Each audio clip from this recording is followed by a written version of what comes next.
This is IGN. Mostly on point.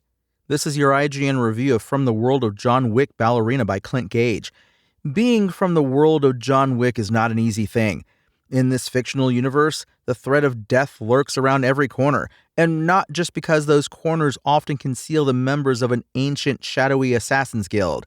Out here in the real world, any newcomer to Wick's turf has an instantly iconic Keanu Reeves character to live up to.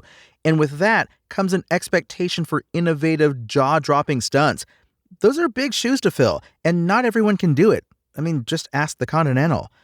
The challenge for a spinoff, I think, is twofold. Number one, you have to nail all the hallmarks of the original movie and or the rest of the franchise. Number two, you have to be your own movie. That's a balancing act bordering on impossible and mutually exclusive. And fair or not, that's what was on my mind going into Ballerina. I admit, I didn't have terribly high hopes for it. The first third, maybe even the whole first half, validated those apprehensions.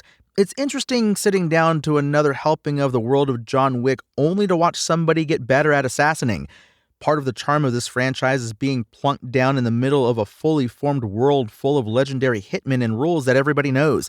And that's not exactly the case with Ballerina. It's something that honestly takes a second to get used to.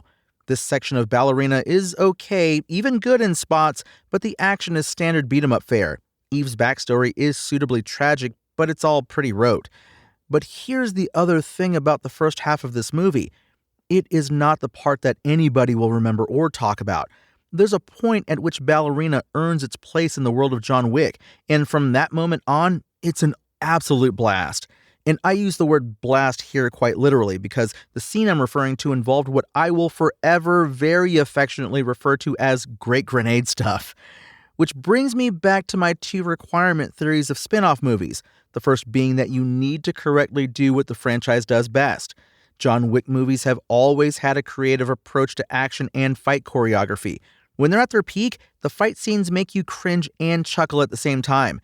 It's an entire series built by stunt people for stunt people who are all saying, here's a thing we do better than anybody, and here's us having a fantastic time doing it. That's the energy Ballerina finds about halfway through. All of a sudden, Eve is using her environment and improvising weapons, taking as many hits as she's dishing out. So the spin-off scorecard shows Ballerina did part one almost totally right. How does it fare on part two? How well does this movie stand on its own? The short answer? Pretty well. The filmmakers clearly understand what the audience has come to expect from the Wickverse and use some of those expectations to create a handful of really funny subversive moments.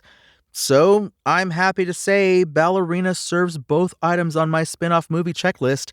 It continues the traditions of the Wick franchise, but in a surprising way that stands apart.